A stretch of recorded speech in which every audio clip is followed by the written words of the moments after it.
तीसरा सह्याद्री को वंदन, लेखक श्री काका साहेब कालेलकर। देखो बच्चों, पहले पैराग्राफ में लेखक काका साहेब कालेलकर कहते हैं कि महाराष्ट्र में सातारा डिस्ट्रिक्ट में पैदा होने के कारण जो कृष्णा नदी के निकट बसा हुआ है, मैं अपने आप को कृष्णा पुत्र यानी कृष्णा नदी का बेटा कहलाना पसंद करता हूँ। कृष्णा नदी और सातारा सह्याद्री पर्वत श्रृंखलाओं में पाया जाता है, इसलिए लेखक अपने आप को सह्य पुत्र यानी सह्याद्री का पुत्र भी कहलाना पसंद करते हैं। लेखक काका साहेब कालेलकर कहते हैं कि सह्याद्री हमारे भारत के पश्चिम की रीढ़ है। ये जो भारत का वेस्टर्न एरिया है उसकी रीढ़ बैकबोन का काम करता है सह्याद्री पर्वत। सह्याद्री पर्वत को वेस्टर्न घाट भी कहा जाता है। लेखक आगे कहते हैं जब पश्चिम का सागर अरेबियन सी पहली बार हिंदुस्तान की धरती को स्पर्श करता है, टच करता है, तो भीतर से उसका स्वागत करने का काम सह्याद्री करता है। इसका कारण यह है क्योंकि खंबात की खाड़ी से लेकर गल्फ ऑफ खंबात से लेकर कन्याकुमारी तक का जो हिस्सा है ये पूरा अरेबियन सी का यानी पश्चिम के सागर का। उसी तरह भीतर से देश के अंदर से विंध्याद्री के बाद लगभग खंबात की खाड़ी से लेकर कन्याकुमारी तक के भीतर का जो हिस्सा है पर्वत श्रृंखला का वो सह्याद्री का होता है। तो जब पश्चिम का सागर पहली बार हिंदुस्तान की धरती को स्पर्श करता है तो उसका स्वागत सह्याद्री करता है।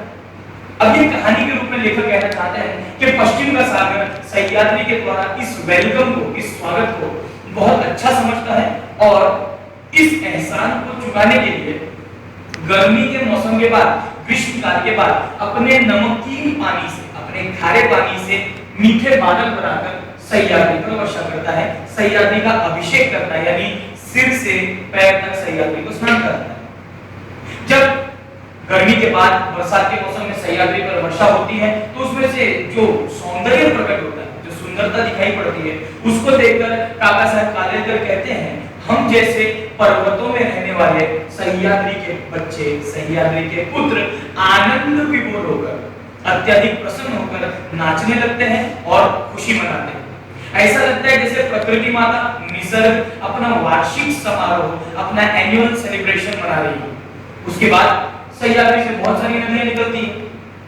अब यहाँ पर एक बहुत सुंदर घटना है।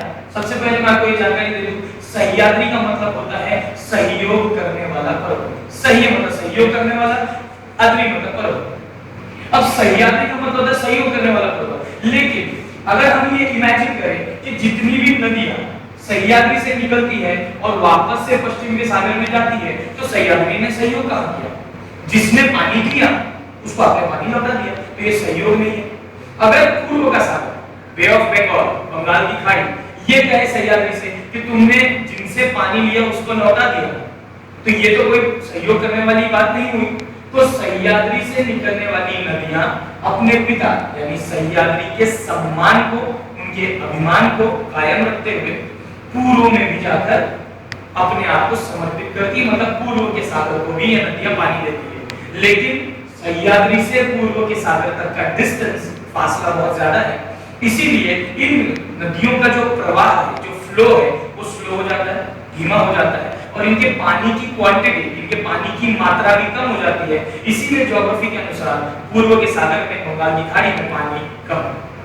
कुछ नदियां सह्याद्री से निकलकर पूरे फोर्स से, पूरी गति, पूरे वेग, पूरी रफ्तार से अपने आप को पश्चिमी सागर में समर्पित कर देती है। इतनी ऊंचाई से वो छलांग लगाते समुद्र में गिरती है। इसीलिए ज्योग्राफी कहती है कि पश्चिम के सागर में पानी ज्यादा है और पश्चिम का सागर बे ऑफ बंगाल से ज्यादा गहरा है।